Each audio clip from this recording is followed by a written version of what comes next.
Ата бабалардан бери келе жаткан кыргыз ысымдарын балдарыбызга ыйгарып, кыргыз эле кийимдерди кийип, мусулман болсок болбойбу дейт. Болот, мына мен атым башында калпак, атым чубак.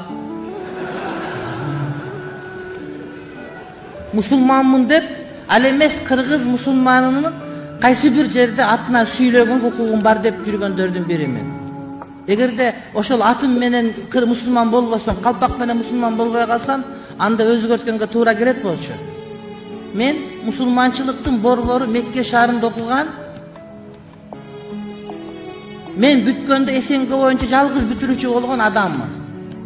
Ошол жерде кээ бир адамдар атын өзгөртпөйсүңбү деген суроолор келгенде мен макул болгон эмесмин.